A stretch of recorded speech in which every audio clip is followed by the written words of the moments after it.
और ले आए कि जी कितने भगवान श्री कृष्ण की दयालुता का वर्णन किया है कि भगवान कितने दयालु हैं। पूतना नाम की राक्षसी अपने आंचल पे अपने स्तनों पे हलाहल विष लगा करके आई है और उस पूतना को भी भगवान ने विष का पान करके मोक्ष प्रदान कर दी, अपना निज पद दे दिया। जबकि माता देवकी और माता यशोदा को तो वर्षों के बाद जो स्थान मिलेगा, जो मुक्ति मिलेगी। राक्षसी के कर्म तो गलत थे, लेकिन कम्बा दयालुम शरणम ब्रजे में, इससे बढ़कर दयालु कौन होगा। जिसने विषपान कराया, उस विषपान करने वाली देवी को भी भगवान ने अपना निज धाम प्रदान कर दिया। सुखदेव जी की समाधि टूट गई और सुखदेव जी ने कहा भैया आगे बोलो। सुखदेव जी से कहते हैं बटुक बस इतना की था, खत्म हो गया। भाई कोई दुकान करे और कुछ थोड़ा सा सामान लेके करे और एक ग्राहक आ गया सामान ले गया तो दुकान पूरी हो गई। तो गुरुदेव ने हमें इतना की पढ़ाया था और वो इतना जो पढ़ाया था वो खत्म हो गया है कि इससे आगे कहाँ मिलेगा, कि इससे आगे आपको पढ़ना है तो हमारे पूज्य गुरुदेव के पास चलो। आपके गुरुदेव कौन है? वेद व्यास भगवान है। अरे वो तो हमारे पिताजी हैं। जो सुखदेव जी कह रहे थे कि कौन किसका पिता, कौन किसका पुत्र, वही सुखदेव जी आज कह रहे हैं कि वो मेरे पिताजी हैं। ये ताकत रखते हैं भागवत जी के श्लोक। श्री सुखदेव जी महाराज वहां आते हैं। आत्मरामस्य मुनयो निर्ग्रन्थ प्रयुक्तवे कृन्ते हेतु किं भक्तिं इत्थं बोध गुणो हरे हरेर्गुणाभिषक्तमतिर्भगवान् बादरायणी अव्यगान्वद्वाक्यहं नित्यं विष्णु जनप्रिये। अब यहाँ प्रसंग बड़ा लंबा है।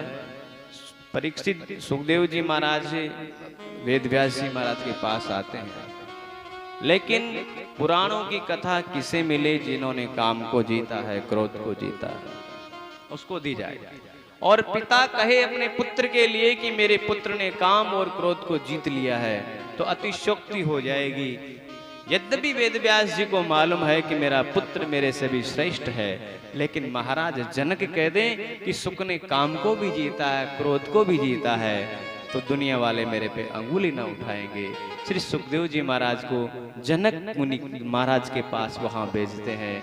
कथा बड़ी लंबी है, इसलिए नमन करके आगे बढ़ेंगे, क्योंकि भगवान की कथा का कोई पार नहीं है। समय का 4 घंटे का है, 4 घंटे के समय में बस 4 प्रसंग ही हो पाते हैं। तो उस समय भगवान सुखदेव जी वहां जाते हैं, परीक्षा ली जाती है, धूप में खड़े रहते हैं सुखदेव जी महाराज। सुखदेव जी कहते हैं कि मुझे महाराज जनक से मिलना है। चिलचिलाती धूप में खड़े रहे, कोई असर नहीं हुआ। जनक महाराज कहते हैं देखो सुखदेव के मुखमंडल पे कोई अंतर है कि महाराज पहले भी प्रसन्न है, आज भी प्रसन्न है। जनक जी अपने महल में से बाहर आते हैं, चरणों में दंडवत प्रणाम करते हैं, क्षमा करना प्रभु, मेरी मजबूरी थी, आपने क्रोध को जीता। अंदर जाते हैं, अतिशय देवांगना के स्वरूप में, या वहाँ की जो अंतर महल की जो रहती है रानियां टाइप में, वो सब कन्या टाइप में वहाँ उपस्थित थी। तो वो सब लोग काम क्रोध काम के हिसाब से सुखदेव जी महाराज की तरफ निहारती है, लेकिन सुखदेव जी के ऊपर कोई असर नहीं होता। जनक जी ने कहा कि सुख ने काम को भी जीता है और क्रोध को भी जीता है। उसके बाद श्री सुखदेव जी महाराज वेद व्यास जी महाराज के पास आते हैं और भागवत सदग्रंथ का अध्ययन करते हैं। तो हे शौनकादिक ऋषियों, उस समय मैं भी उपस्थित था। और कुछ समय बाद हमें महाभारत के प्रसंग में प्रवेश करना है कि परीक्षित महाराज को श्राप लगा कि 7वें दिन में उनको सर्प डसने से मृत्यु हो जाएगी। तब सुखदेव जी महाराज आते हैं और उनका उद्धार कराते हैं। शौनकादिक ऋषियों ने पूछा कि हे महाराज ये बताइए परीक्षित कौन थे? परीक्षित कौन थे? और परीक्षित कौन थे ये बताइए महाराज। और परीक्षित इतने महान थे जिनको श्री सुखदेव जी महाराज ने कथा का रसास्वादन कराया। श्री सूत जी महाराज कहते हैं, हे ऋषियों, महाभारत का युद्ध हुआ तो महाभारत के युद्ध में सभी लोग मारे गए। 5 पांडवों के पुत्र और 5 पांडव, अश्वत्थामा, भगवान श्री कृष्ण, कृपाचार्य, ये अवशेष रहे बचे। दुर्योधन की अंतिम इच्छा क्या थी? एक दिन अश्वत्थामा जाता है, अश्वत्थामा जाकर के अपने मित्र दुर्योधन से पूछता है कि हे मित्र, तेरी इच्छा क्या है? दुर्योधन कहता है कि जो पहले थी वो आज है। तो क्या इच्छा? कि किसी भी प्रकार से 5 पांडव मारे जाए। अश्वत्थामा ने कहा कि ये ऐसे समझ ले तेरा काम हो गया, यूं गया और यूं आया। दुर्योधन ने कहा उन 5 पांडवों को मारने के लिए पूरा महाभारत हो गया और उस पूरे महाभारत में उन 5 पांडवों को नहीं मार पाए, तू कह रहा है कि ये काम यूं हो जाएगा। निशा काल का समय था। नंद नंदन श्री कृष्ण पांडवों से कहते हैं कि चलो अर्जुन, बड़े भैया आप सब लोग चलो, हमें गंगा के किनारे चलना है। रात्रि का समय था, सभी पांडव चले जाते हैं, लेकिन ये पांडवों के जो पुत्र थे ये नहीं जाते, भगवान की आज्ञा का उल्लंघन करते हैं। नहीं गए, निद्रा के आवेश में चले गए, सो गए। अश्वत्थामा आता है, नग्न तलवार से जो विश्राम कर रहे थे, सो रहे थे, 5 की मुंडी को काट करके ले जाता है। 5 की मुंडी को काट करके ले जाता है और दुर्योधन को ले जाके समर्पित करता। रे मित्र, मैंने तेरा काम कर दिया। क्या? कि 5 पांडवों को मार लाया। दुर्योधन को बड़ा आश्चर्य हुआ, जिन पांडवों को मारने के लिए पूरा महाभारत हुआ, उस महाभारत में पांडवों को कोई मार नहीं सका, और तू यूं गया और यूं लेके आया। दिखा, जैसे ही प्रकाश में देखा, प्रकाश में देखता तो पांडव नहीं, पांडव पुत्र थे। दुर्योधन को बड़ा दुख हुआ कि मेरा वंश तो नष्ट हो ही गया था, पांडवों का भी नष्ट कर दिया। और हर्ष और विषाद की स्थिति के अंदर दुर्योधन का प्राणांत हो जाता है। दुर्योधन का श्राप था कि तुझे पहले खुशी होगी, बाद में दुख होगा, उस स्थिति में तेरा शरीर छूटेगा। अब यहाँ बड़ा, जिस मैया के 5 पुत्र हो और 5 पुत्रों को एक साथ कोई मौत के घाट उतार दिया जाए, उस माँ पे क्या बीतेगी। सवेरे कोहराम मच गया। द्रौपदी विलाप करने लगी कि जिसके 5 पति हैं, उनके रहते हुए जिसके 5 पुत्र मारे गए, तुम्हारा रहना निरर्थक है। धिक्कारती है पांडवों को। उसी समय अर्जुन भगवान श्री कृष्ण का सहारा लेकर के रथ पे सवार होता है और कहता है कि जिसने ये अपराध किया है द्रौपदी, उसको मैं तेरे सामने हाजिर कर दूंगा। प्रसंग चल रहा है कि परीक्षित कौन थे? सौनकादिक ऋषि ने श्री सूत जी महाराज से पूछा है। ब्रह्मास्त्र का प्रयोग हुआ, दोनों ब्रह्मास्त्र टकराए, अर्जुन उनको शांत कर देते हैं और अर्जुन पकड़ करके अश्वत्थामा को लेकर के आ जाते हैं और द्रौपदी के सामने खड़ी कर देते हैं। संपूर्ण भारत की सम्राट पटरानी द्रौपदी के सामने जैसे अश्वत्थामा को रखा गया, खड़ा किया, द्रौपदी ने क्या कहा मालूम? संध्य से वंदनाय नयनाम सती मुच्चिता मुच्चिता में से ब्राह्मणो नितराम गुरु। अरे ये तो आप हमारे गुरु जी के पुत्र हैं, ब्राह्मण हैं, पूजनीय हैं, ये वध के योग्य नहीं है, ये अर्चनीय है, वंदनीय है। जिसके 5 पुत्रों को मार दिया गया, वो मां कह रही है कि इनको छोड़ दो, मुच्चिताम मुच्चिताम मैसा है, इनको छोड़ दो, मुक्त कर दो। क्यों? कि पहला तो ब्राह्मण है इसलिए अवध्य है, दूसरा गुरु पुत्र है तो ब्राह्मण कैसा भी रहे, चाहे उसके कर्म पतित हो चाहे कैसे भी है, ब्राह्मण पूजनीय है। 5 पुत्र जिसके चले गए, उस मां ने क्षमा कर दिया अश्वत्थामा। अर्जुन ने कहा प्रभु दया आ गई इसके हृदय में। तो अब क्या करें, दंड तो मिलना चाहिए इसको। दया रूपी द्रौपदी के साथ जब तक हृदय शादी न करे, दया रूपी द्रौपदी के साथ जब तक हृदय शादी न करे, तब तक कृष्ण उसके सारथी नहीं बन सकते। अर्जुन जीवात्मा है और श्री कृष्ण परमात्मा है। ये जोड़ी तो उस शरीर रूपी रथ में बैठी है। इंद्र रूपी घोड़ों का रथ प्रभु को सौंपेंगे तो कल्याण होगा। युधिष्ठिर धर्म है, भीम बल है, सहदेव नकुल है, सहदेव और नकुल बुद्धि और ज्ञान है, और इन चारों गुणों वाला जीव ये अर्जुन है। ये गुण कब शोभायमान देते हैं, जब दया रूपी द्रौपदी इनका वर्ण करेगी। तो जीव मात्र को दयावान होना चाहिए। भीम ने कहा कि अगर तुम नहीं मारोगे तो मैं मारूंगा, कि मनुस्मृति में लिखा है कि आतताई को मारने में पाप नहीं है। अर्जुन ने भगवान का सहारा लिया। अर्जुन से भगवान कहते हैं कि हे अर्जुन, ये मारने लायक भी है, नहीं मारने लायक भी है। भीमसेन ने कहा कि बड़ा सुंदर निर्णय दिया, मैं तो मारूंगा। मेरे 5 पुत्र गए हैं, कैसा भी हो। उसी समय भीम को भगवान समझाते हैं तो अश्वत्थामा के मस्तक में एक दिव्य मणि थी। वो दिव्य मणि ऐसी थी, उससे उसे ना भूख लगती थी ना प्यास लगती थी। उसको निकाल लेते हैं और अश्वत्थामा को छोड़ देते हैं। ईर्ष्या एक ऐसा तत्व है। ईर्ष्या किस प्रकार की है, जैसे एक मटका ले लीजिए, मटके में छेद कर दीजिए और उस छेद के नीचे अग्नि रख दीजिए, उसमें बिच्छू छोड़ दीजिए। वो बिच्छू उस आग को डसने के लिए बार बार डंक मारेगा और खुद ही मारा जाएगा। तो ईर्ष्या दूसरे को परेशान नहीं करती, ईर्ष्या से आपकी शांति चली जाएगी, वो दिव्य आनंद खत्म हो जाएगा।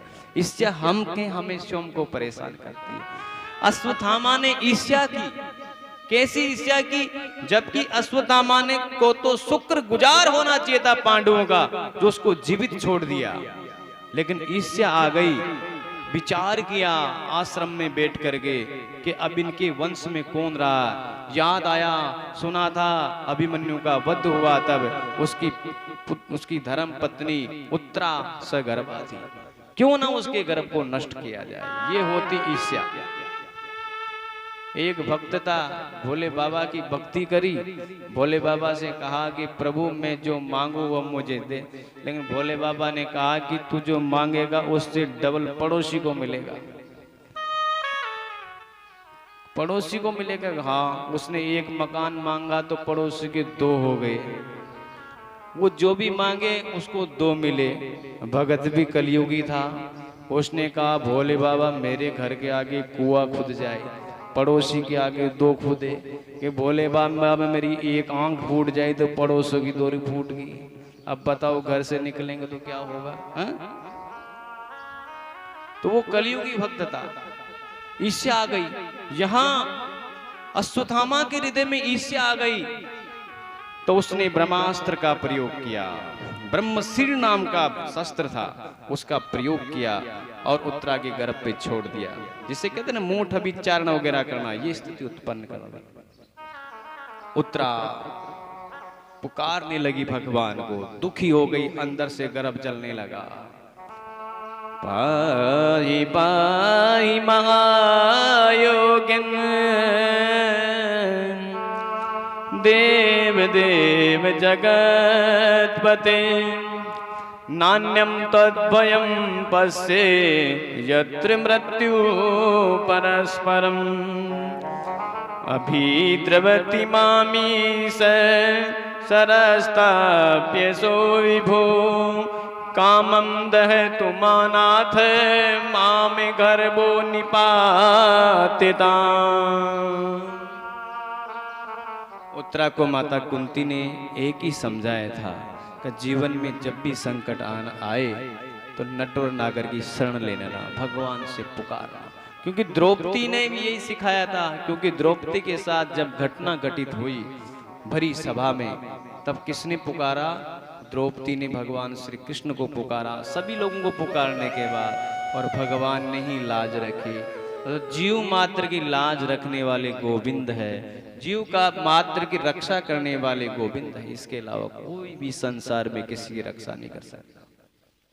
भयंकर जलन होने लगी गर्भ में, पुकारा, हे नाथ पाही पाही महायोगिन देव देव जगतपते, हे महादेवादित महायोगी आपकी शरण में हूँ और मुझे कष्ट हो रहा है। ये कष्ट हो रहा नहीं, इसकी मुझे कोई तकलीफ नहीं है। कामम दह तू मान आत है, माँ में गर्भो निपात देता हूं। मेरा शरीर भले ही पूरा हो जाए लेकिन मेरे गर्भ की रक्षा हो। आज भी कई उदाहरण ऐसे देखने को मिलेंगे जब संतान होने वाली होती है, माताओं से पूछा जाता है डॉक्टर के द्वारा कि या तो संतान बचेगी या माता बचेगी। माता ये कह देते कि मेरी संतान सुरक्षित रहे।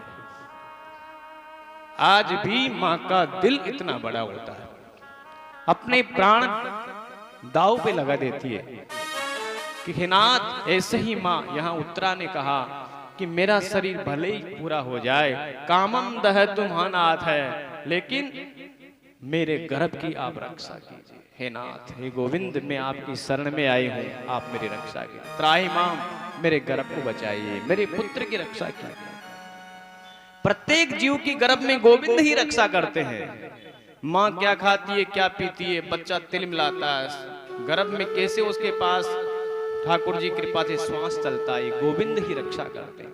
गर्भ के बाहर भी भगवान ही रक्षा करते, गर्भ के अंदर भी भगवान ही रक्षा करते। ये स्थिति हुई, उत्तरा ने भगवान को पुकारा। यद्यपि भगवान अपने द्वारिका नगरी को जाने को तैयार थे, उसी समय भगवान श्री कृष्ण ने कहा उत्तरा को कि थोड़ा सा हृदय में मातृवत भाव लाओ, माँ वाला भाव। एक रूप से भगवान सामने खड़े हैं और सूक्ष्म रूप से भगवान गर्भ में जाकर के उस ब्रह्मास्त्र को अपनी गदा का प्रहार करके शांत करते हैं। भगवान की चालाकी भक्त से नहीं छिप सकती और भक्त की चालाकी भगवान से नहीं छिप सकती। भक्त और भगवान में कौन बड़ा है? भगवान से बड़ा भगवान का भक्त है। भगवान कब प्रसन्न होते हैं, इसका उदाहरण आपके सामने। गजेंद्र का युद्ध हुआ ग्राह से युद्ध हुआ गजेंद्र का।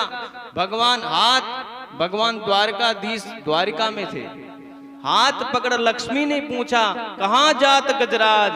हाँ शब्द लक्ष्मी ने सुना, थी सुना गजराज। इतना सा समय लगा, चौपड़ खेल रहे थे तो जैसे ही गजेंद्र ने पुकारा, हाथी ने पुकारा, अंतिम समय में जो शरीर पूरा होने वाला था, तो लक्ष्मी जी ने पूछा, हाथ पकड़ लक्ष्मी ने पूछा कहां जात ब्रजराज। हाँ शब्द लक्ष्मी ने सुना, थी सुना गजराज। हाथी को बचाने जा रहा हूं। तो वहां गए, हाथी को बड़ा दुख हुआ। भगवान ने चक्र से ग्राह को दूर किया, ग्राह का कष्ट दूर किया। हाथी को बड़ी दुख हुआ, हे प्रभु पुकारा तो मैंने और तारा मेरे से पहले मगरमच्छ को। भगवान ने कहा रे भक्त में विवश हूं, जो मुझे पकड़ लेता है उसको तो मैं बाद में दर्शन देता हूं, लेकिन मेरे भक्त के पैर कोई पकड़ लेता है सबसे पहले उसको तारता हूं। किसी भी भाव से पकड़े, इस ग्राह ने आपके पैर कैसे भी पकड़े, लेकिन आपके पैर पकड़ लेते मेरी मजबूरी थी उसको रक्षा करना, पहले उसको तारना। भगवान से बड़े भगवान के भक्त हैं। भक्तों के चरणों का सहारा लेते तो गोविंद जरूर कृपा करते हैं। यहाँ पे भगवान ने रक्षा कर दी, लेकिन भगवान की चालाकी भक्त से छिपी नहीं रही। माता कुंती ने ये दृश्य देखा तो माता कुंती भगवान श्री कृष्ण के आगे आके खड़ी हो जाती है। भगवान श्री कृष्ण रथ में बैठते हैं, उसी समय माँ कुंती हाथ जोड़ करके भगवान की स्तुति करती है।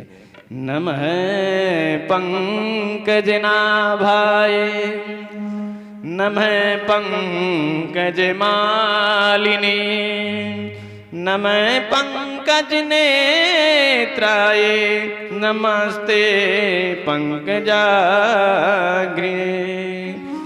जिनके नेत्र न मैं पंकज नाभाए, जिनकी नाभि में कमल विद्यमान है, उस कमल से ब्रह्मा उत्पन्न हुए हैं। न मैं पंकज मालिनी, जो कमल की मालाएं धारण करते हैं। न मैं पंकज नेत्राय, कमल के समान बड़े बड़े नेत्र हैं जिनके। नमस्ते पंकजाग्रे, ऐसे भगवान जिनके सुकुमार कोमल हैं, उनके जो चरण है वो कमल के समान कोमल है, ऐसे को मैं निवेदन करती हूँ।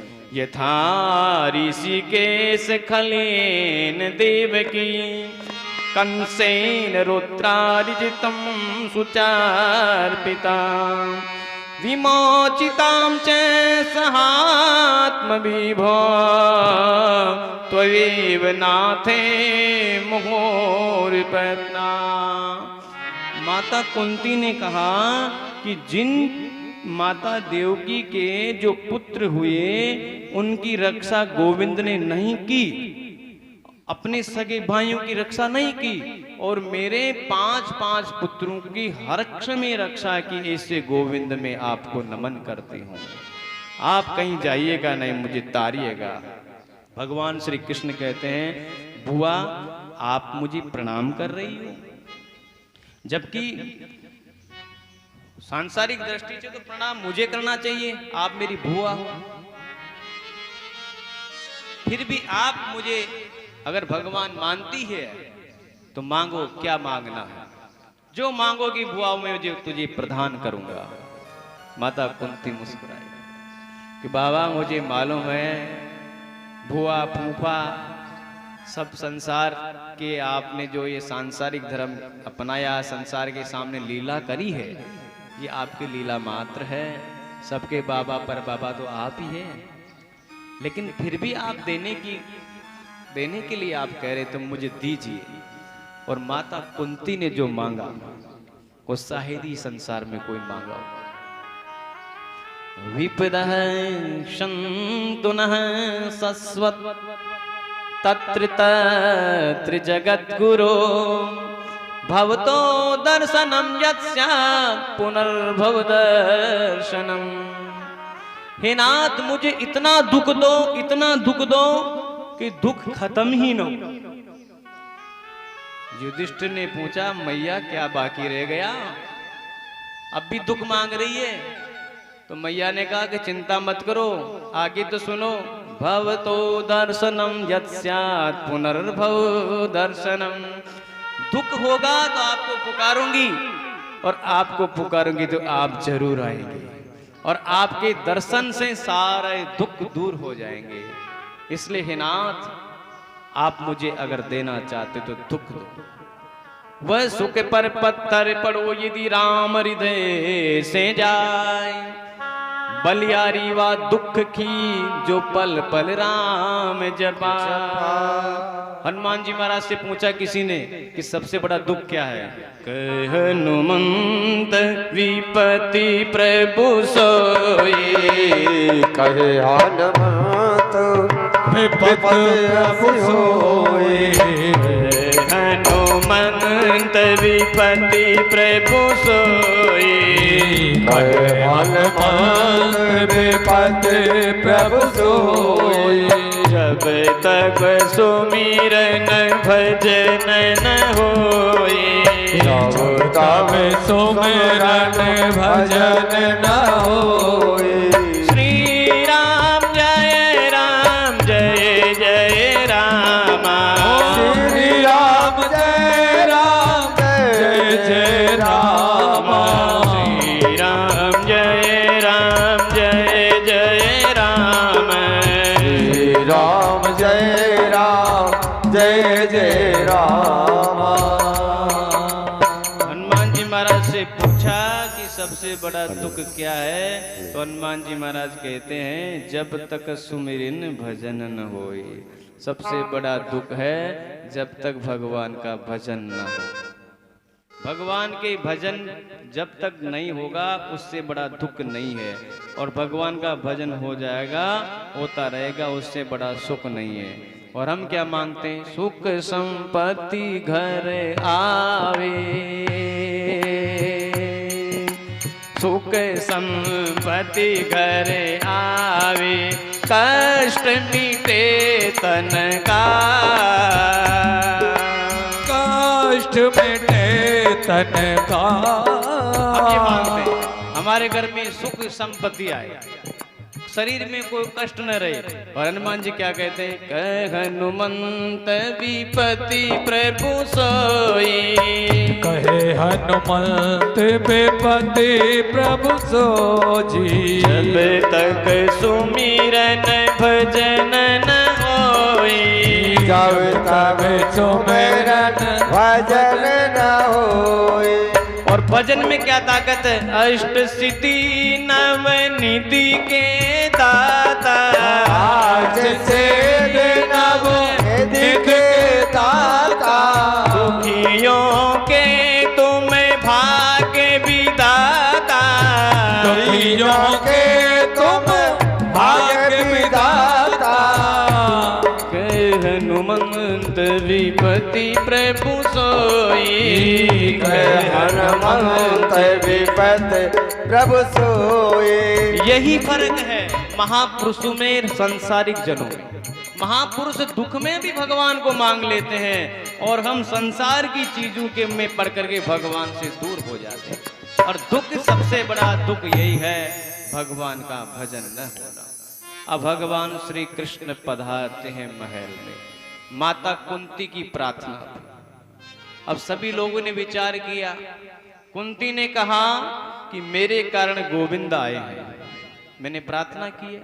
तो गोविंद द्वारका जा रहे थे, जो व्यक्ति जा रहा गाड़ी में चढ़ गया, टिकट कट गया, ड्राइवर बैठ गया, ड्राइवर चालू करने वाला और वो उतर करके वापिस आ जाए। गोविंद दारू के साथ रथ में बैठे हैं, रथ में सवार हो गए और वापिस उतर करके महल में आए। तो अर्जुन वहां आया, अर्जुन ने कहा कि माता कन्हैया मेरे सखा है, अतः मेरे लिए वापिस लौटे हैं। कुंती कहती है कि रास्ते में जाकर के मैंने विनती करी थी इसलिए वापिस आए हैं। द्रौपदी कहती है कि कन्हैया की जब अंगुली कटी थी तो अंगुली कटी थी तो अंगुली को मैंने बांधा था रेशम की साड़ी फाड़ कर। हाँ? उस समय इस कारण भगवान श्री कृष्ण यहां आए हैं। और साथ में ही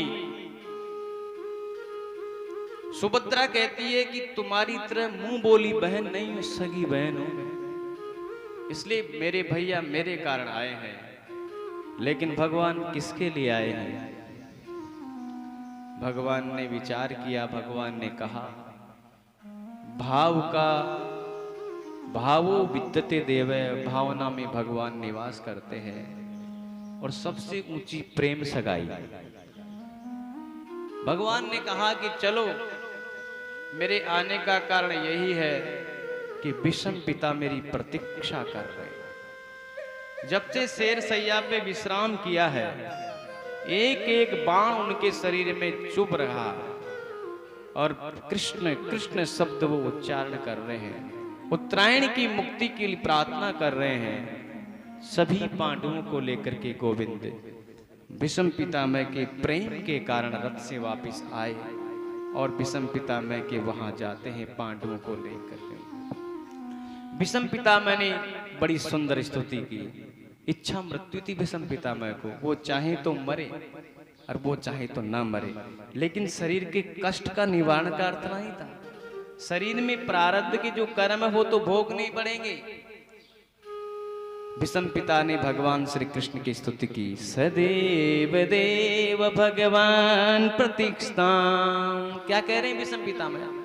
हे देवों के देव भगवान प्रतीक्षा कीजिए, मेरा इंतजार कीजिए। ये केवल भक्त कह सकता है, किसी की हिम्मत नहीं भगवान को आदेश दे कि खड़े रहिए। विषम पिता कह रहे हैं क्योंकि मैं आपका इंतजार कर रहा था, इस समय से इन बाणों पे विश्राम करता हुआ, एक एक बाण से मुझे बड़ी वेदना हो रही थी, लेकिन आपका इंतजार कर रहा था। इसलिए हे नाथ, सदैव देव भगवान प्रतीक्षा कलेवरम यावदिदम हि नौम्यम, आप खड़े रहिए जब तक मैं ना कहूं प्रभु यहां से नहीं जाइएगा।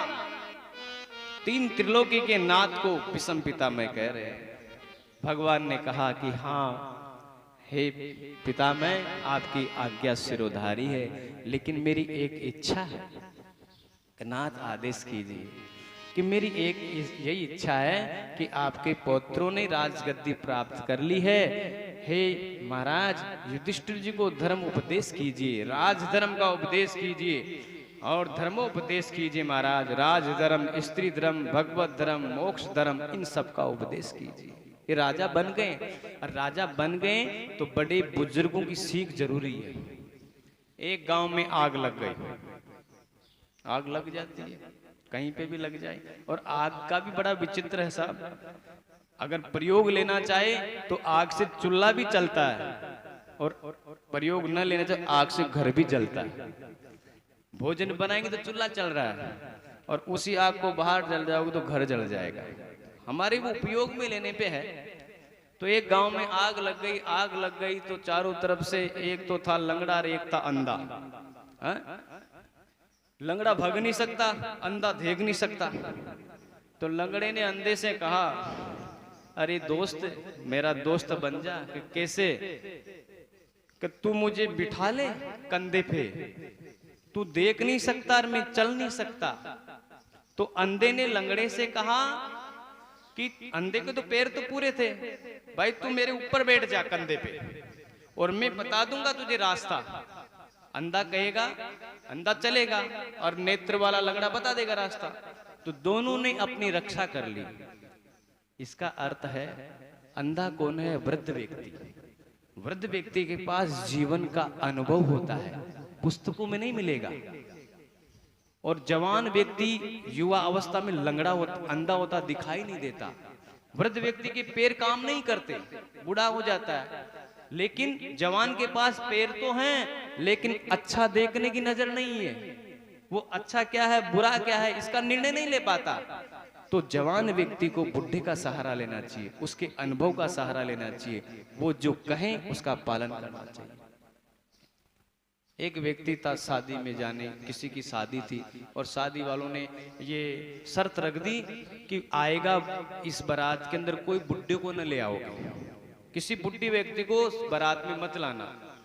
अब नाना अड़ गया, नाना का ना ना मैं तो चलूंगा, और तो बाबा तो मान गए।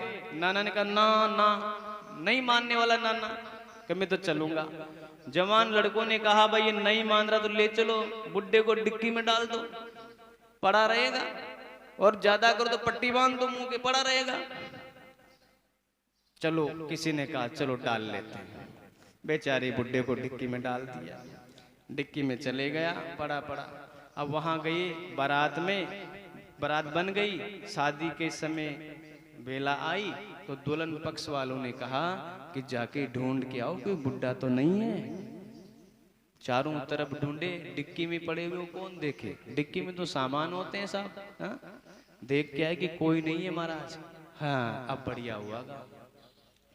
तो जो दुल्हन वाले थे उन्होंने कहा कि विवाह तब ही होगा, हमारे गांव के पास जो नदी बह रही है, इस नदी के पानी को, पानी की जगह दूध भर दो।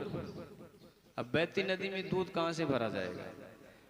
पढ़े लिखे थे, सारी बुद्धि काम न आई, दुखी हो गए, बोरिया बिस्तर बांध लिया कि चलो वापिस। हो गई शादी है। तो किसी ने कहा अब शादी नहीं होगी तो बेचारे बुढ़े को तो निकाल दो, अंदर से मर जाएगा, घुट रहा होगा। तो डिक्की खोल करके बाहर निकाली, पट्टी खोली, कहाँ जा रहे हो? कि शादी नहीं होगी। क्यों नहीं होगी? अरे नहीं होगी, चलो। अरे तो भाई क्यों नहीं होगी? बारात आने के बाद बारात वापिस थोड़ी जाती है, दुल्हन को लेके जाती है। कि नहीं नहीं, अरे कारण तो बताओ। अरे नाना ऐसी बात कर दिया। कैसी बात? ऐसे कहा कि उस पानी की जगह दूध भरो। कि भैया उनको जाके कह रो कि हमने दूध की व्यवस्था कर ली, तुम पानी खाली करा। बोले वृंदावन बिहारी लाल की जय हो। तो वृद्ध ये होते हैं, जाकर के कहा कि हम तैयार हैं दूध भरने के लिए, पानी खाली करो। सामने वालों ने समझ गए कि बुड्ढे को लेके आए हैं। तो कहने का भाव यह है, वृद्ध व्यक्तियों के पास अनुभव होता है। जब तक ये हैं, इनके अनुभव को आप जीवन में धारण करो, कल्याण होगा। हरे राम राम राम राजा राम राम राम, हरे राम राम राम सीता राम राम राम, हरे राम राम राम, सीता राम राम राम, हरे राम राम राम, सीता राम राम राम, राजा राम राम राम, सीता राम राम राम। हरे राम हरे राम हरे राम राम राम, राजा राम राम राम। हरे राम राम राम, राजा राम राम राम। वो श्याम जी कन्हैया नंद लाल जी, मेरे प्राणों से प्यारे गोपाल जी। आओ श्याम जी कन्हैया नंद लाल जी, मेरे प्राणों से प्यारे गोपाल जी। मेरे प्राणों से प्यारे गोपाल जी, ओ मेरे प्राणों से प्यारे गोपाल जी, मेरे प्राणों से प्यारे गोपाल जी। ओ मेरे प्राणों से प्यारे गोपाल जी। आओ श्याम जी कन्हैया नंद लाल जी, मेरे प्राणों से प्यारे गोपाल जी। आओ श्याम जी कन्हैया नंद लाल जी, मेरे प्राणों से प्यारे गोपाल जी। हरे राम राम राम, राजा राम राम राम। हरे राम राम राम, राजा राम राम राम। राजा राम राम राम, राधे श्याम श्याम श्याम। राजा राम राम राम, राधे श्याम श्याम श्याम श्याम। हरे राम हरे राम हरे राम राम राम, राजा राम राम राम। हरे राम राम राम, राजा राम राम राम। ओ हरि नाम हर पल लिए जा, हरि नाम हर पल लिए जा, ये सुख की दवा है, पिए जा, ये सुख की दवा है, पिए जा। बोले जा हरि नाम मुख से लिए जा, हरि नाम राम मुख से लिए जा, लिए जा। ये सुख की दवा है, पिए जा। ये सुख की दवाएं पिए जा। ओ कभी तो मिलेंगे वो करुणा के सागर, अभी तो मिलेंगे वो करुणा के सागर। और मुरली मनोहर वो नट बरुनागर। ओ इसी आस पर तू जिए जा, इसी आस पर तू जिए जा। ये सुख की दवा है, पिए जा।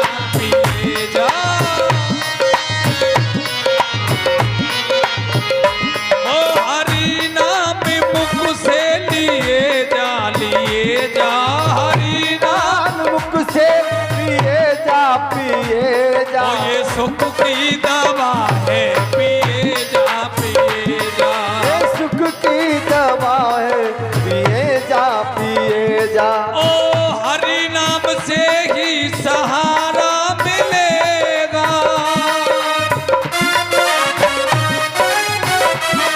अरे डूबे हुए को किनारा मिलेगा। वो डूबे हुए को किनारा मिलेगा। ये अमृत का प्याला पिए जा, ये अमृत का प्याला पिए जा, भागवत अमृत का प्याला पिए जा, ये सुख की दवा है, पिए जा। ओ ये सुख की दवाएं पिए जा, ओ हरि नाम मुख से लिए जा, हरि नाम मुख से लिए जा। ये सुख की दवा है, पिए जा। ये सुख की दवा है, पिए पिए जा, जा, पिए जा।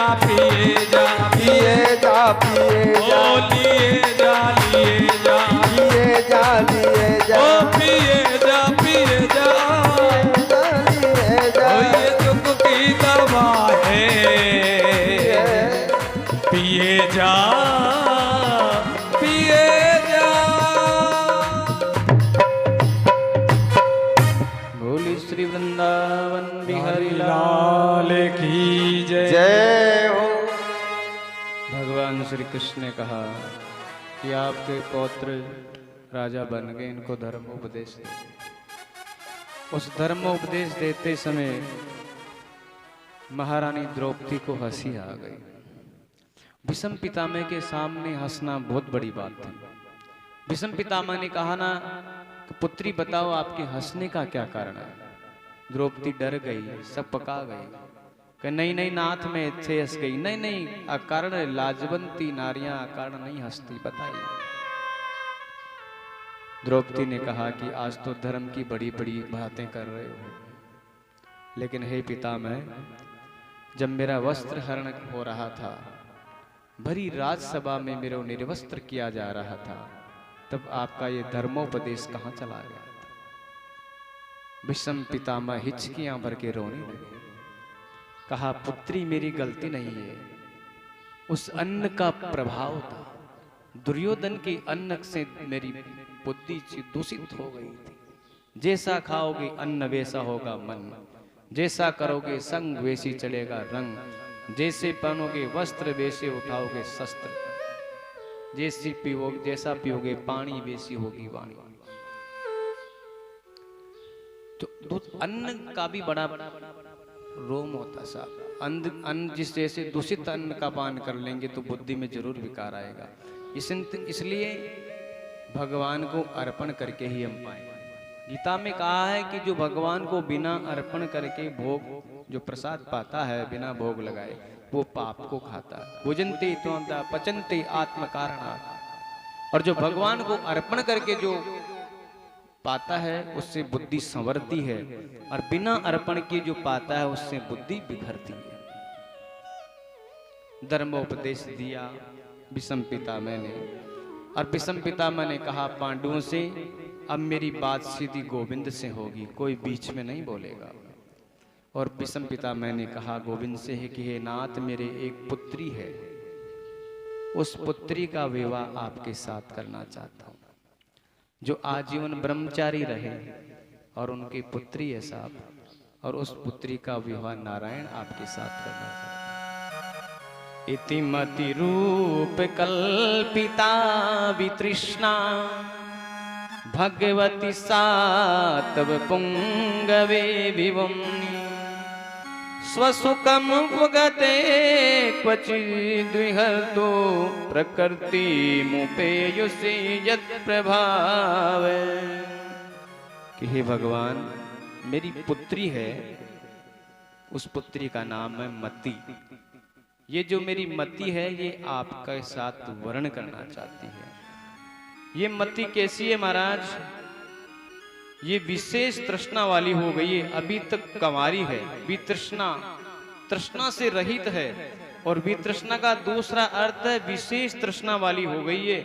और ये विशेष तृष्णा कौन सी है? बोले अब ये आपकी तृष्णा कर रही है, आपकी इच्छा कर रही है, इसलिए मैं इसका विवाह आपके साथ करना चाहता हूं। भीष्म पितामह ने अभी तक किसी को हृदय में नहीं बिठाया, अपनी बुद्धि में किसी को हृदय में नहीं बिठाया। बुद्धि के द्वारा हृदय में बिठाया तो केवल गोविंद को बिठाया। भगवान ने कहा कि आपकी पुत्री से पूछ लो मैं पसंद हूं या ना पसंद। भाई विवाह तो पसंद पे होता है, ऐसा नहीं पुत्री किसी को चाहे घर वाले किसी दूसरे से विवाह कर दे, फायदा क्या? तो भगवान ने कहा, भीष्म पिता ने भगवान से कहा कि प्रभु आपके समान सुंदर कौन होगा जो मेरी पुत्री को अच्छा न लगेगा? कैसे? त्रिभुवन कमलम तमाल वर्ण रवि कर गौरम राम भरम ददाने वपुर कल कुलाव्रतानाब्जम विजये सके रविरस्तु में नौदा। कि हे नाथ त्रिभुवन में आपके समान कोई सुंदर है ही नहीं। त्रिभुवन कमनम तमाल वर्णम, आपका वर्ण कैसा?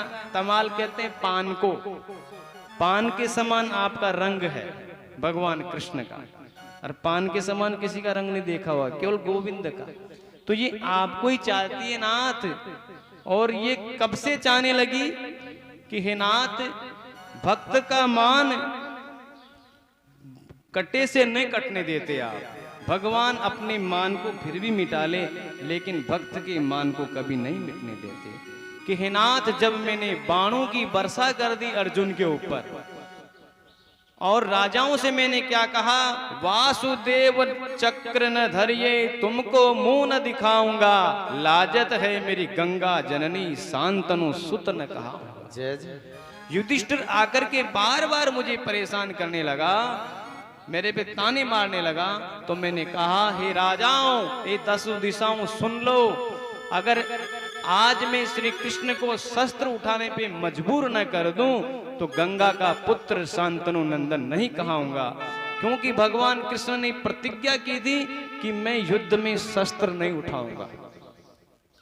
तो हे नाथ आपको कौन शस्त्र उठा सकता है, लेकिन इस भक्त की मान की रक्षा के लिए, प्रतिज्ञा की रक्षा के लिए रथांग पाणी एक टूटे हुए रथ के पहिए को उठा करके आप मेरे को मारने के लिए दौड़ने।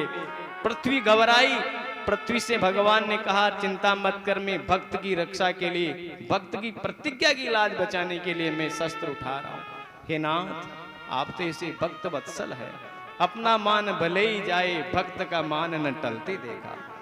इसलिए मेरी जो बुद्धि है, मेरी मति है, तब से आपका विशेष वर्ण कर लिया है हे नाथ, इसलिए आप इसको ग्रहण कर लीजिए।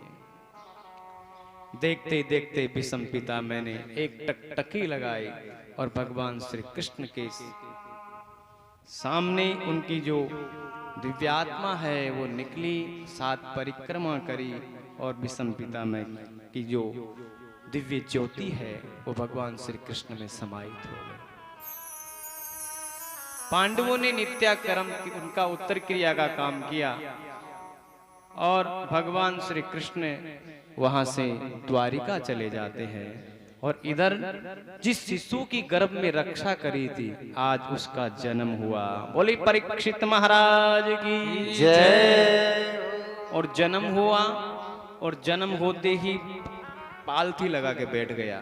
कोई बैठता बच्चा, बिठाते तो बैठता ही नहीं है, नाड़ इधर गर्दन लटकती है, हाथ पैर काम नहीं करते हैं। लेकिन परीक्षित महाराज पालथी लगा के बैठ गए, चारों तरफ देखे। वो क्या देखते हैं, संतों का मत है वो बालक ये देखता है कि जिसने गर्भ ने मेरी रक्षा करी थी वो कहाँ है। तो परीक्षा करते करते रहे, इसलिए उनका नाम परीक्षित पड़ा। और भगवान नारायण ने गर्भ में दया से रक्षा करी, आर्तभाव से विष्णु ने, इसलिए उनका नाम विष्णु रात पड़ा। प्रत्येक जीव गर्भ में भगवान विष्णु की दया से सुरक्षित रहता है। आज परीक्षित का जन्म हुआ, ब्राह्मणों ने देखा कुंडली वगैरह तो कहा कि और तो सब कुछ है, लेकिन इसके जो मृत्यु स्थान में थोड़ा सा गड़बड़ है। कि क्या गड़बड़ है महाराज? कि इसको सांप काटेगा और सांप के काटने से मरेंगे। युधिष्ठिर महाराज घबराए तो ब्राह्मणों से कहा कि आप चिंता मत करो, इनके जो गति है सोम नारायण के धाम मिलेगी, इनको चिंता मत करो। सर्प दसने से अकाल मृत्यु होती है, मुक्ति नहीं होती, लेकिन इनकी मुक्ति का कारण ही सर्प का दसना होगा। तो हे शौनकादिक ऋषि, ये परीक्षित महाराज थे। अब भगवान श्री कृष्ण भी अपनी जो बहन का जो पोता है वहां आते हैं कुछ झंगला टोपी देने के लिए, सांसारिक धर्म निभाने के लिए। जैसे भगवान श्री कृष्ण को परीक्षित देखते हैं तो प्रसन्नचित हो जाते हैं, आनंदित हो जाते हैं। इधर भगवान श्री कृष्ण को छोड़ने के लिए वापिस अर्जुन जाता है और अर्जुन वापिस लौट करके नहीं आता है तो बहुत समय हो जाता है। युधिष्ठिर जी देखते हैं, युधिष्ठिर जी के सामने कुत्ते भौंकने लग जाते हैं। और कई प्रकार के अपशकुन होने लग जाते हैं। युधिष्ठिर जी ने सोचा कि ये सब कुछ क्या हो रहा है, मेरे राज्य में लगता कलयुग का प्रवेश हो गया, छाया मात्र प्रवेश कर गया है। उसी समय अर्जुन आते हैं और अर्जुन आता है तो अर्जुन से पूछते हैं कि अर्जुन तेरे मुख का तेज कहाँ गया, क्या कारण है, तू किसी प्रकार का गलत मार्ग अपना नहीं सकता और यहाँ जिसके बिना हम रह नहीं सकते वो चला जाए तो वो दुख का कारण है। उसी समय अर्जुन धड़ाम से पृथ्वी पे गिर जाते हैं और कहते हैं युधिष्ठिर से, वंचितो गम महाराज हरिणा बंधुरूपिणा येन मे प्रीतम तेजो देव विस्मापनम है। क्या बताऊं महाराज, मेरे प्रभु ने मुझे त्याग दिया है। आज गोविंद ने इस धराधाम को छोड़ करके अपने धाम को चले गए हैं नाथ। गोविंद ने मुझे जो एक जिम्मेदारी दी थी कि मेरी गोपियां हैं, मेरी जो 16,108 रानियां हैं, इनकी रक्षा करना। भगवान अपने धाम को जा रहे थे, मैं भी गया कि मुझे भी आपके साथ चलना है। गोविंद ने कहा, हे अर्जुन, जो साथ आया ही नहीं तो साथ जाएगा कैसा। फिर भी अगर तू करना चाहता मेरे लिए तो मेरी 16,108 रानियों को ले जा और इंद्रप्रस्थ ले जाओ, इनको सुरक्षित पहुंचा दो, क्योंकि आज से ठीक 7वें दिन द्वारिका पानी में डूब जाए। महाराज मैं लेकर के आ रहा था और पंजाब के समीप आया दिल्ली पहुंचने के लिए। इंद्रप्रस्थ दिल्ली को बोलते हैं साहब, आजकल दिल्ली हो गई। वहां पहुंचने के लिए पंजाब सेक्टर में आया, एक भील आया और सारी गोपियों को हरण करने लग गया। इसलिए कहा गया, तुलसी नर का क्या बड़ा, समय बड़ी बलवान, काबा लूटी गोपिका वही अर्जुन वही बाण। अर्जुन अपनी गांडवी को नहीं चढ़ा पाया, अर्थात भगवान स्वयं श्री कृष्ण ही काबा के रूप में आते हैं, भील के रूप में आते हैं और अपनी गोपिकाओं का हरण करके ले जाते हैं। तो हे नाथ, मुझे आज मालूम पड़ा कि भगवान के बिना कुछ भी नहीं है। सारी शक्ति उस नारायण की थी और मैं अकारण ही फूला फिरता था, इसलिए मुझे अब जीना नहीं है महाराज। आज परीक्षित महाराज के यहाँ देवऋषि नारद ने सदुपदेश दिया है। देवऋषि नारद ने कहा, उससे पहले प्रसंग आता, मैत्री मुनि को मालूम, उनको विदुर जी को मालूम पड़ता है कि सारे कौरव मारे गए हैं, धृतराष्ट्र महल में रहते हैं। विदुर जी महाराज आते हैं और विदुर जी महाराज धृतराष्ट्र को उपदेश देते हैं कि धृतराष्ट्र यहाँ क्यों पड़ा है, जिन पुत्रों को मारने के लिए तू हमेशा प्रयास करता था, उन्हीं पुत्रों के जलादि फलादि अन्नादि पे तू यहाँ पल रहा है। तुझे त्याग कर देना चाहिए कि कहाँ जाऊं, मुझे तो बराबर दिखता नहीं है, तो मैं ले चलूंगा तुझे। तो विदुर जी महाराज सप्त स्तोत्र पे उनको ले जाते हैं, उनकी गति हो जाती है। और इधर देवऋषि नारद कहते हैं युधिष्ठिर जी से कि आप धृतराष्ट्र की चिंता मत करो, उनको मुक्ति मिलनी है राजन, अब तो खुद के लिए तैयार करो, खुद की मुक्ति का जतन करो। और मुक्ति का कोई तो जतन कर ले, मुक्ति का कोई तो जतन कर ले। रोज प्यारा प्यारा, रोज मीठा मीठा हरि का भजन कर ले। रोज थोड़ा थोड़ा हरि का भजन कर ले। मुक्ति का कोई तो जतन कर ले, मुक्ति का कोई तो जतन कर ले। रोज प्यारा प्यारा, रोज मीठा मीठा हरि का भजन कर ले। रोज थोड़ा थोड़ा हरि का भजन कर ले।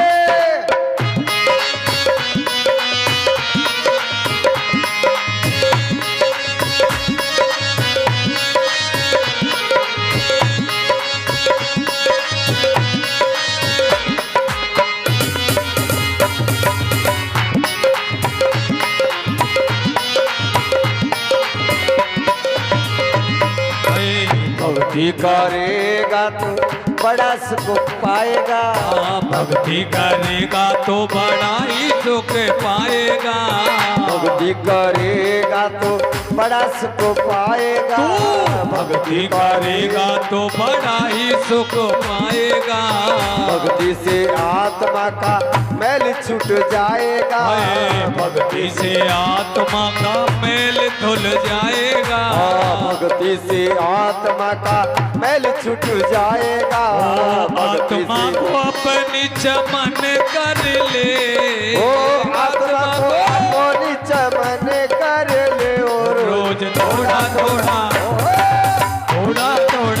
हरि का भजन कर ले। रोज थोड़ा थोड़ा हरि का भजन कर ले। मुक्ति का कोई तू यतन कर ले। मुक्ति का कोई तू यतन कर ले। रोज प्यारा प्यारा, रोज मीठा मीठा, रोज मीठा मीठा हरि का भजन कर ले। थोड़ा थोड़ा हरि का भजन कर ले।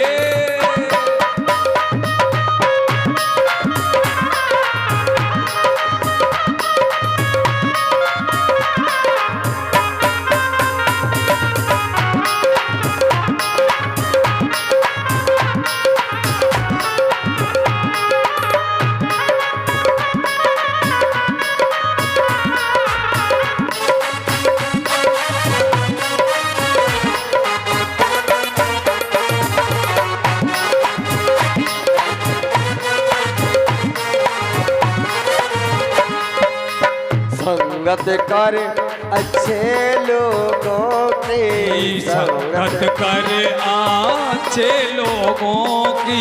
संगत कर अच्छे लोगों की।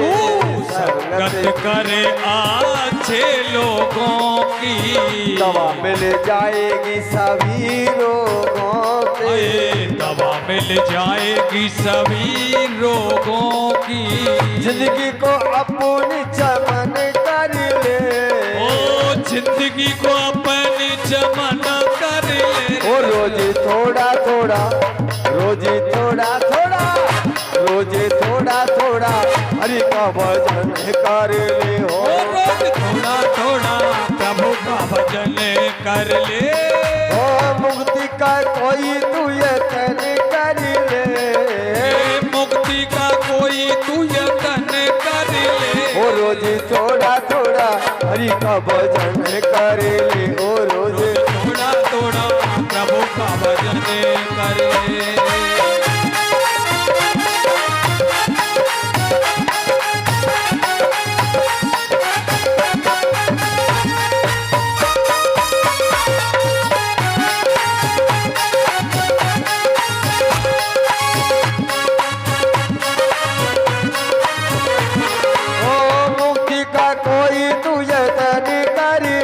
रोज थोड़ा थोड़ा हरि का भजन कर ले। रोज थोड़ा थोड़ा हरि का भजन कर ले। रोज थोड़ा थोड़ा हरि का भजन कर ले। हरि का भजन कर ले। रोज थोड़ा थोड़ा हरि का भजन कर ले। हरि का भजन कर ले। थोड़ा थोड़ा हरि का भजन कर ले। लाल की जय हो। कहा गया है नारदो देव दर्शन। जिसने नारद जी के दर्शन कर लिए उसको भगवान के दर्शन अवश्य मिलेंगे। यहाँ पांडवों को नारद जी के दर्शन मिले। नारद जी ने उपदेश दिया, अब आप अपने ताऊ जी के बारे में मत सोचो, अब समय आ गया है, आप खुद के बारे में तैयारी करो। आज युधिष्ठिर जी ने परीक्षित महाराज को राजगद्दी पे बिठाया। परीक्षित ने कहा कि बाबा भी तो मैं बहुत छोटा हूँ, और यहाँ युधिष्ठिर जी ने कहा कि आप छोटे भले ही हैं, राजवंशी हैं और हमारा समय हो गया है, अतः आप इस गद्दी को संभालें। बड़ी दुखी मन से परीक्षित महाराज गद्दी पे विराजमान होते हैं और यहाँ से युधिष्ठिर आदि प्रयाण करते हैं, स्वर्गारोहण करते हैं। हिमालय की दिशा की ओर प्रयाण किया। केदारनाथ में शिव जी की पूजा की और शिव और जीव का मिलन हुआ। उसके आगे निर्वाण पंथ आता है। पांडवों ने वही रास्ता अपना लिया। चलते चलते सबसे पहले द्रौपदी का पतन हुआ। द्रौपदी का पतन इसलिए हुआ कि यद्यपि द्रौपदी पतिव्रता थी, महान पतिव्रता थी, लेकिन अर्जुन से विशेष लगाव रखती थी, इसलिए द्रौपदी का पतन होता है। दूसरा पतन सहदेव का हुआ, क्योंकि सहदेव को ज्ञान का अभिमान होता है, अर्थात ना तो भेद करना चाहिए न अभिमान करना चाहिए। तीसरा पतन नकुल का हुआ, उससे अपने रूप का अभिमान था, रूप का भी अभिमान नहीं होना चाहिए। युवावस्था में सुंदर, वृद्धावस्था में जीर्ण अवस्था में चला जाता है आदमी। फिर पतन हुआ अर्जुन का, उससे अपने बल का अभिमान था। फिर पतन हुआ भीम का। धर्मराज युधिष्ठिर से भीम ने कहा कि मैंने तो कोई पाप ही नहीं किया, मेरा पतन क्यों हुआ? धर्मराज बोलते हैं, युधिष्ठिर जी बोलते हैं कि खाता बहुत था तुम। 10 आदमी का एक आदमी अकेला खा जाएगा। एक व्यक्ति था, कहते हैं दाने दाने पे लिखा खाने वाले का नाम। अब वो इतना खाता था कि घर वाले दुखी, और खाता भी इतना था कि उसका खाता ही इतना था। जिसका जितना खाता होगा उतना ही तो खाएगा, उसका खाता बड़ा था इसलिए ज्यादा खाता था। खाता जाए और कहे जाए दाने दाने पे लिखा खाने वाले का नाम, और खाए भी बहुत। तो किसी ने कहा कि दाने दाने पे लिखा नहीं, बोरे बोरे पे लिखा खाने वाले का नाम, तेरा नाम है। तो खाने का तरीका सीखो। कुछ लोग खाने के लिए जीते हैं, कुछ लोग जीने के लिए खाते हैं, फर्क है। आगे धर्मराज युधिष्ठिर आगे बढ़ते हैं तो एक श्वान उनके पीछे पीछे आ रहा था, कुत्ता। वहां पे इंद्र परीक्षा के लिए आते हैं। उन्होंने कहा कि अगर इसका आप साथ छोड़ दो तो आपको स्वदेश स्वर्ग मिल जाएगा।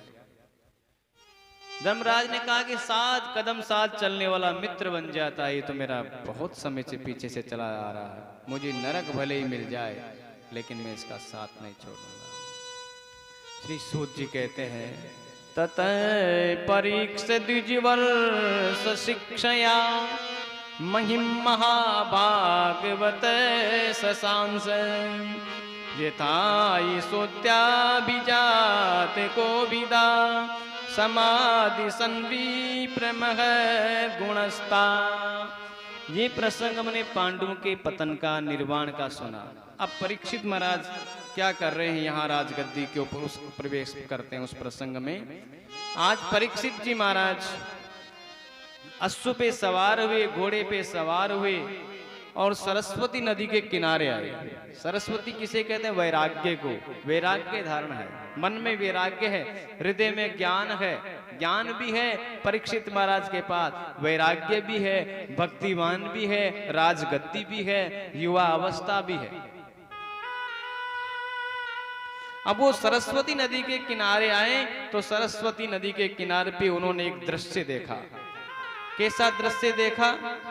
एक काला पुरुष खड़ा है नग्न तलवार लेकर के, और गाय और बैल खड़ा है। वहां एक बैल है जिसके एक पैर ही है, वो काला पुरुष उस एक पैर को भी काट रहा है। गाय की आंखों में से आंसू बह रहे हैं, धर्म रूपी बैल उसे समझा रहा है। गाय कौन है? गाय पृथ्वी है, और बैल कौन है? धर्म है। और बैल रूपी उससे अपने दुख का कारण पूछ रहा है। पृथ्वी कहते कि श्री कृष्ण ने इस पृथ्वी लोक में अपनी लीला समेट ली है, ये सारा संसार पापमय कलयुग की दृष्टि का शिकार हो गया है। धर्म के 4 मुख्य अंग हैं, सत्य, तप, पवित्रता और दान। ये धर्म के 4 अंग हैं।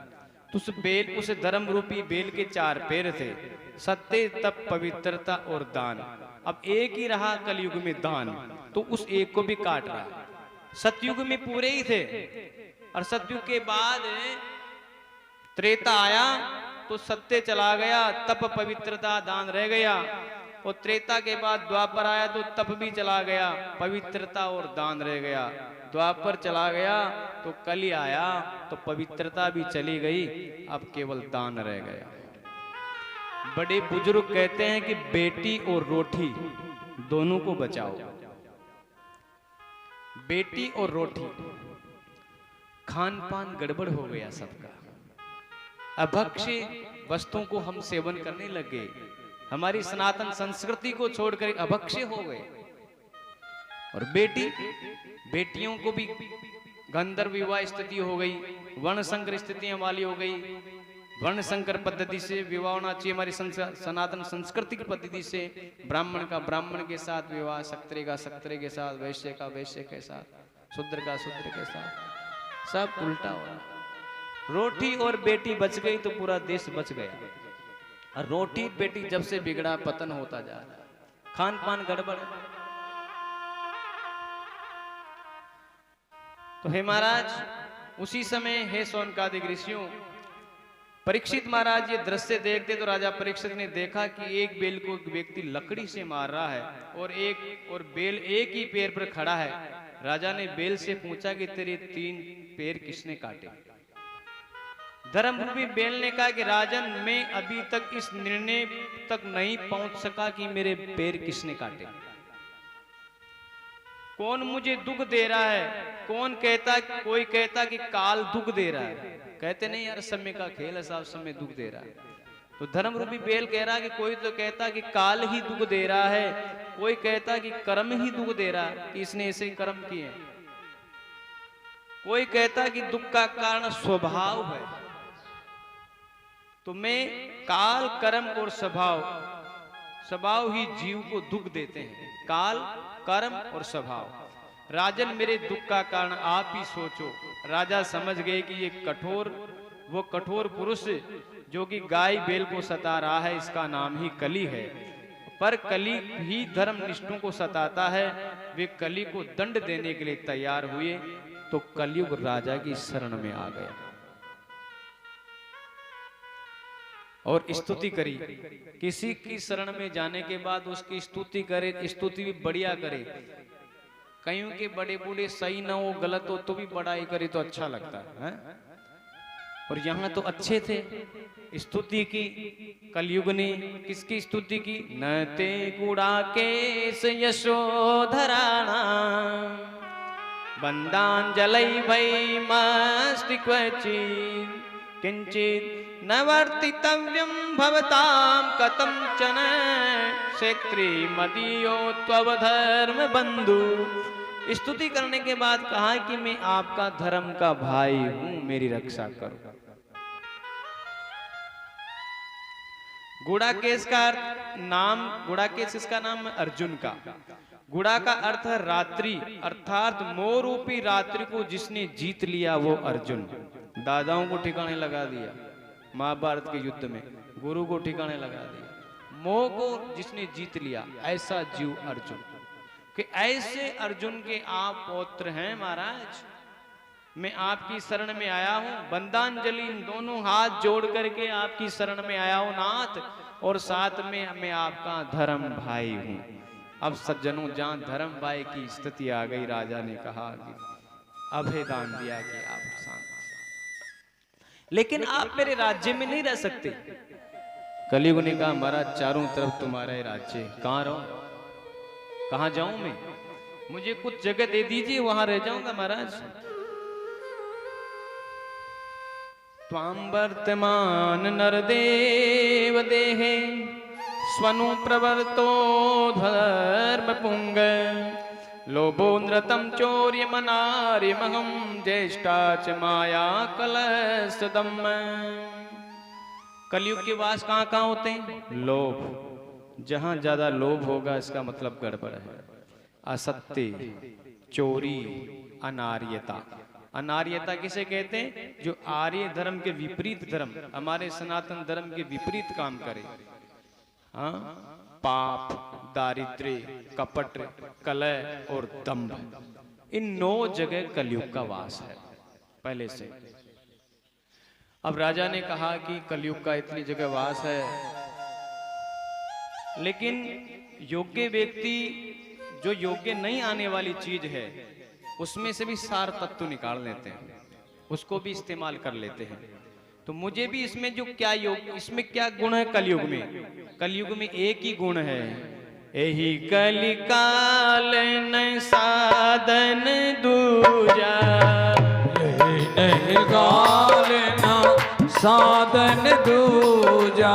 जोग जग तप व्रत पूजा, जोग जागन व्रत पूजा।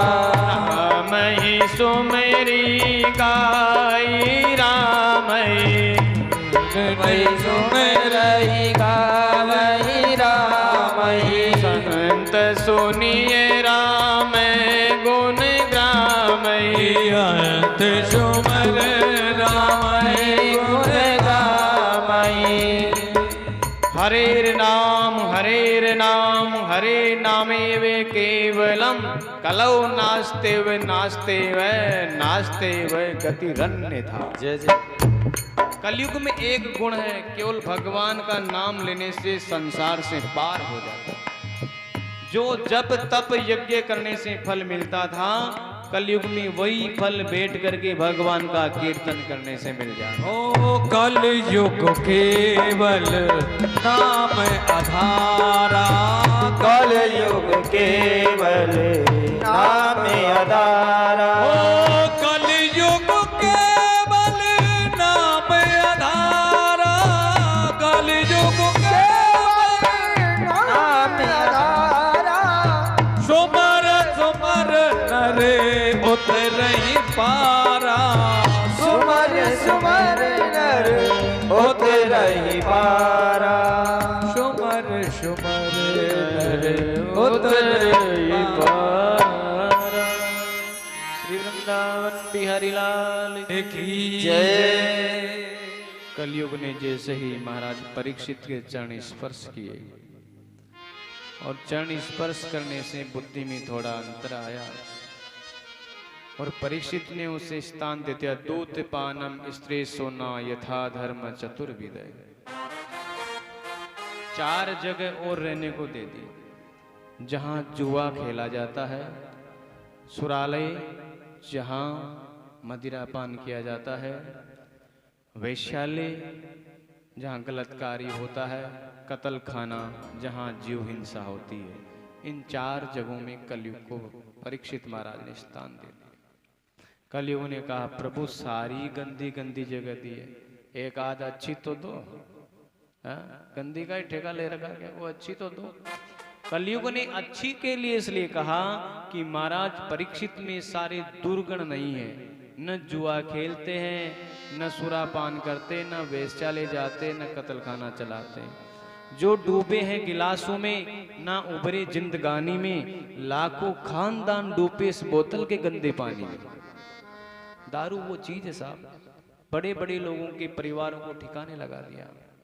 तो महाराज मुझे ये गंदी जगह दी, एक जगह तो मुझे अच्छी दो। तो कलयुग ने जैसे ही हाथों से चरण स्पर्श किए थे, तो परीक्षित महाराज की बुद्धि में थोड़ा अंतर आया और परीक्षित ने 5वां स्थान दे दिया। पुनश्च याचमानाय जात रूप मदात प्रभु। दोबारा याचना की, जात रूप किसे कहते हैं? सोने को, गोल्ड को, कि आपको जाओ सोने में स्थान दिया। जबकि गीता में गोविंद ने कहा कि धातु नाम अस्मिनम कांचनम, धातुओं में सोना हूं। तो सोने में क्या कलयुग वास करता है? उस सोने में निवास करता है कलयुग, जो गलत तरीके से कमाया हुआ है, चोरी किया हुआ सोना है, इत्यादि वस्तुओं में कलयुग का वास है। अब महाराज परीक्षित ने 5वां स्थान दे दिया। एक दिन महाराज परीक्षित विराजमान थे अपने राजगद्दी पे। सायंकाल के समय गए तो मन में इच्छा हुई कि हमारे दादा परदादाओं का जो राज खजाना है, इसके दर्शन तो कर लूं, क्या क्या है क्या क्या नहीं है, क्योंकि बताया ही नहीं था। और एक मुकुट था, वो मुकुट इस जगह रखा हुआ था कि कोई उसे देख ना सके, इतना छिपा के रखा हुआ था। उसी मुकुट को महाराज परीक्षित ने निकाल लिया। ये मुकुट महाराज जरासंध का था। जरासंध बड़ा हत्याचारी राजा था। जब भीम के द्वारा वो मारा गया तो उस मुकुट को भीम लेके आ गया। यद्यपि गोविंद ने कहा था कि रे भीम भैया इस मुकुट को मत लेके चलो, ये अन्याय का कारण है, आप धार्मिक हो, इसको मत ले चलो। लेकिन भीम नहीं माना और उस मुकुट को ले आए। और मुकुट को लाने के बाद भगवान श्री कृष्ण ने कहा कि इसको ऐसी जगह रखो जो किसी का हाथ न लगे। लेकिन आज हाथ लग गया। महाराज परीक्षित ने उस मुकुट को देखा, बड़ा सुंदर चमचमाता हुआ मुकुट, और कौतूहलवश उसको पहन लिया। मुकुट अच्छा लगा। जो महाराज कभी शिकार नहीं खेलते थे, आज अश्व पे सवार हुए और शिकार खेलने के लिए चल पड़े। दिन भर कुछ अपराध तो हुए ही, जीव हत्या तो हुई, और प्यास से व्याकुल हुए। एक ऋषि है जिसका नाम है समीक। समीक ऋषि के आश्रम में आए। समीक ऋषि समाधिस्थ थे। समीक किसे कहते हैं? सभी इंद्रियों की वृत्तियों को अंतर्मुख करके प्रभु में स्थिर हुआ जीव ही समीक है। अर्थात जिसने सब कुछ भगवान को समर्पित कर दिया, ऐसा जीव ही समीक है। तो वहां पे आए। महाराज परीक्षित ने जल याचना की। राजा का अर्थ है रजोगुण में फंसा हुआ भोग प्रदान विलासी जीव ही राजा है। महाराज परीक्षित ने कहा कि हमें जल पिलाओ। अब जो समाधिस्थ है उसको क्या मालूम, अतिथि देवो भव, अतिथि का सत्कार करना चाहिए। लेकिन जिसको ढूंढना था उसको ढूंढ लिया, वो तो मिल गया, लेकिन ढूंढने वाला डूब गया। समीक जी डूब गए, पता ही नहीं देहा बयान का कौन आया है कौन ना आया। तो महाराज को आवेश आया। पास में एक नाग पड़ा था मरा हुआ, उसको उठाया और जो पुष्पमाला संतों को पहनाते थे वही परीक्षित महाराज ने अपने बाण के तुणीर से उठा करके उसको गले में पहना दिया। जो परीक्षित महाराज स्वांग बदल करके, अपना शरीर का वेश बदल करके ऋषि मुनियों के आश्रम में जाकर झाड़ू पोछा करते थे कि कोई पहचान न ले, वही परीक्षित महाराज आज एक मरा हुआ सर्प, जहां पुष्पमाला पहनानी थी वहां सर्प माला पहना दी। और परीक्षित महाराज आ गए अपने महल में। मुकुट को उतार के जैसे रखा तो परीक्षित महाराज को होश आया कि मैंने क्या अपराध कर दिया, क्योंकि उस मुकुट में कलयुग का वास था। अन्याय से प्राप्त धन में कलयुग का वास है। जरासंध का मुकुट था तो अन्याय से प्राप्त था। जैसे मुकुट को उतारा होश आया, लेकिन देर हो गई। इधर महाराज समीक ऋषि का पुत्र है जिसका नाम है श्रृंगी। श्रृंगी ऋषि, श्रृंगी ऋषि जैसे गोकर्ण जी महाराज गाय के गर्भ से उत्पन्न हुए थे, वैसे ही श्रृंगी ऋषि हिरणी के गर्भ से उत्पन्न हुए थे। इनके दो सींग थे। श्रृंगी ऋषि के पिता का नाम था विभांडक ऋषि, विभांडक ऋषि। एक ऋषि जल समाधि कर रहे थे, जल में बैठ करके जप तप कर रहे थे। कुछ मछली को किलोल करते हुए देखा तो वीर्य सक्लित हुआ। एक हिरणी वहां आई, हिरणी ने वो पानी पिया तो वो जो तत्व था हिरणी के पेट में चला गया और वहां से श्रृंगी ऋषि उत्पन्न हुए। और वो श्रृंगी ऋषि उत्पन्न हुए तो उनका पालन समीक ऋषि ने किया। तो समीक ऋषि ने पालन किया तो धर्म पिता हुए। तो किसी बटुक ने कहा कि हे भैया, आपके पिता का एक राजा ने अपमान किया है। कि क्या अपमान किया है? कि आपके पिता के गले में मरा हुआ सर्प डाल दिया। हाथ में जल लिया छोटे से बालक ने और संकल्प लिया और इतना भीषण दंड दिया, शायद ही कोई किसी को देगा अभी तक। इति लंघिते धर्म मर्यादम तक्षके सप्तमे हनि दक्ष्यति स्मं कुलांगारम चोदितो में तद्रुहम। महाराज परीक्षित हमेशा संत महात्मा की सेवा करते थे। एक गलती हो गई, केवल एक गलती, उस एक गलती का इतना भयंकर दंड दिया। ये संसार के लोगों का नियम है जी। आप जिंदगी भर सेवा करो, एक बार आप गड़बड़ कर दो तो आपका अपयश गान करने लग जाएंगे।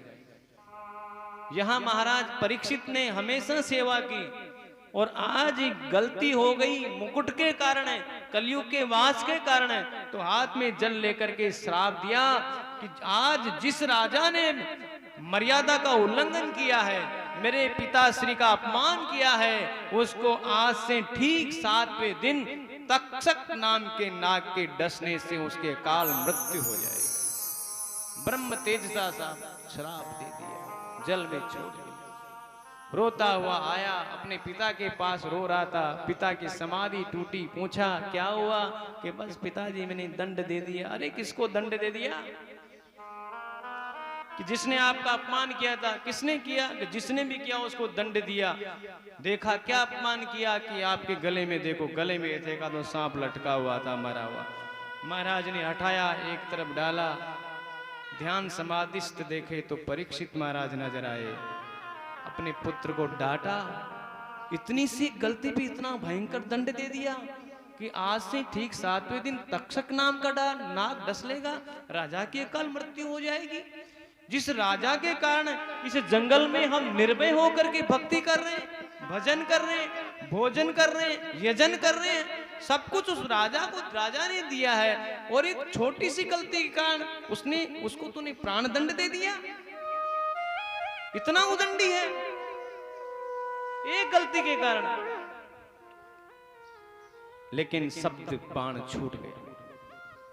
महर्षि ने गौरमुख नाम के शिष्य से कहा कि जाओ महाराज परीक्षित को सावधान करो। गौरमुख नाम का ऋषि आता है, शिष्य आता है और महाराज परीक्षित से कहता है कि हे महाराज, आपको आज से ठीक 7वें दिन तक्षक नाग के डसने से आपका शरीर पूरा हो जाएगा।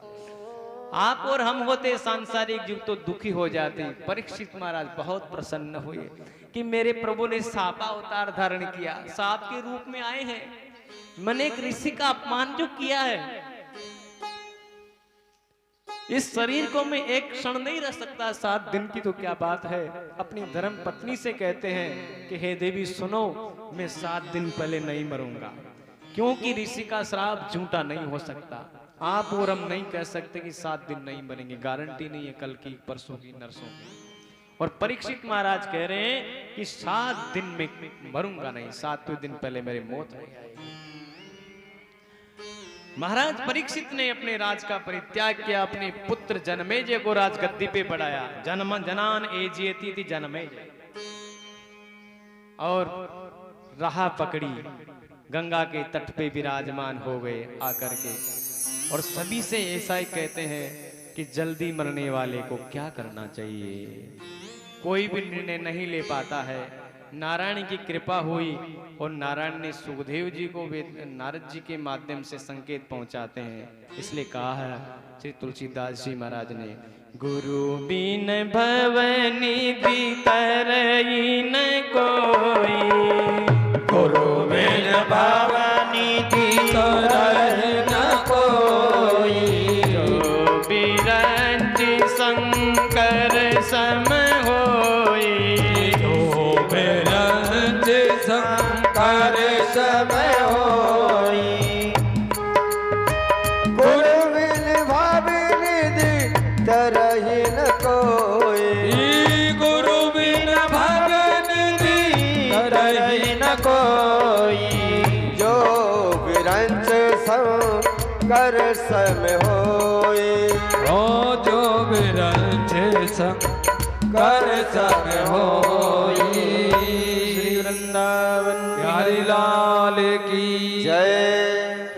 तुलसी बाबा कहते हैं मानस में कि बिना गुरु की कृपा से कोई भी इस संसार से पार नहीं हो सकता।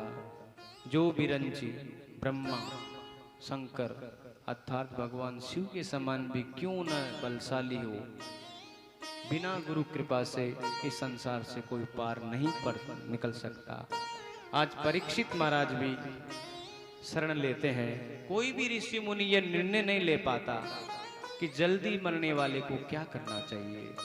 नारद जी के द्वारा भगवान नारायण की प्रेरणा से जहां परीक्षित महाराज के उद्धार करने वाले सुखदेव जी महाराज विराजमान थे, तत्राद्भवत भगवान व्यास पुत्रो यदि श्रेया गामटमानोन्पपेक्ष है, अलक्षलिंगो निजला भट्टुटो व्रतस्य बालीर्भवदूत वेशः। दिगंबर धारण कर रखे, सुख जैसी नासिका है, विशाल बाहु है, अजानो भाव है। मार्ग से निकले, भगवान की प्रेरणा मिली, सुखदेव जी ने विचार किया, चल सुखदेव आज परीक्षित का कल्याण करते हैं। और जैसे ग्राम से निकले, कुछ नन्हे नन्हे बच्चे थे, उनके ऊपर मिट्टी का बारिश करते, मिट्टी फेंकते हैं, लेकिन सुखदेव जी महाराज का उस पर कोई असर नहीं हुआ, क्योंकि उनकी देह दृष्टि नहीं, देव दृष्टि थी, ब्रह्म दृष्टि। गुरु लोभी, लोभी गुरु लालची चेला, वही नरक में धेलम देला। गुरु लालची नहीं होना चाहिए, और चेला,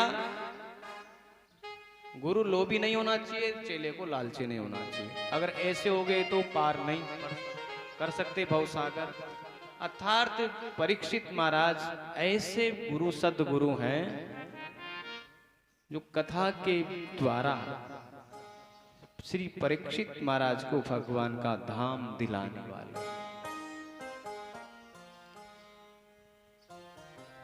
सारे संतों की असंख्य संत विराजमान है गंगा के किनारे, कोई भी निर्णय नहीं ले पाया। सोम वेदव्यास जी महाराज विराजमान है, जिन्होंने शास्त्रों की रचना की, वो भी निर्णय नहीं ले पाए कि क्या करना चाहिए। और सुखदेव जी का आगमन हुआ। गुरुदेव तुम्हारी जय जय हो, गुरुदेव तुम्हारी जय जय हो, गुरुदेव तुम्हारी जय जय हो, गुरुदेव तुम्हारी जय जय हो। आनंद ही आनंद बरस रहा, गुरुदेव आपके चरणों में। आनंद ही आनंद परस रहा, गुरुदेव आपके चरणों में। आनंद ही आनंद बरस रहा।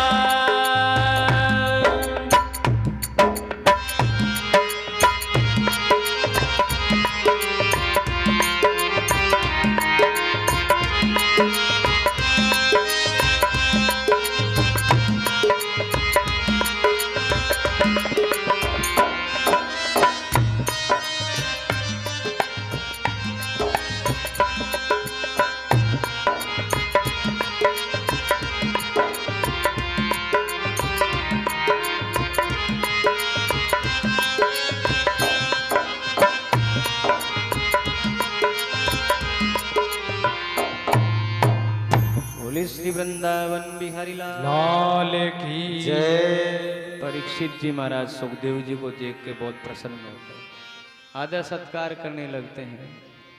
ऋषियों ने कहा कि इनको प्रशंसा पसंद नहीं, शांति से गंध अक्षत करके बैठ जाओ, ज्यादा प्रशंसा करोगे तो वापस चले जाओगे। आज सुखदेव जी को उच्च सिंहासन पर बिठाया, सामने परीक्षित जी विराजमान है, परीक्षित जी विराजमान है। और परीक्षित ने निवेदन किया, गुरु की स्तुति की, गुरुर्ब्रह्मा गुरुर्विष्णु गुरुर्देवो महेश्वर है, गुरु साक्षात परम ब्रह्म है, तस्मै श्री गुरुवे।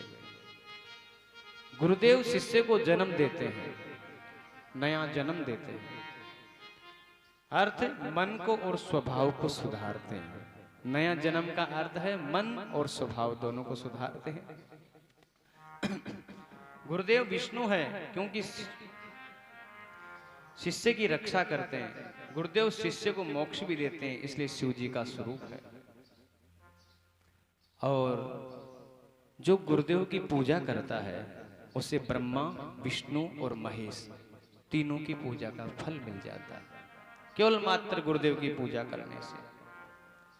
वर्याने सते प्रश्न क्रतुलो कहितो नृप, आत्मविसम्मत पुंसाम श्रोतव्यादिषु ये पर। वकार से आरंभ सुखदेव जी का वक्तव्य और जकार से आरंभ हुआ भागवत जी का, क्योंकि सुखदेव जी के हृदय में अमृत ही अमृत भरा है। वरियानेश राज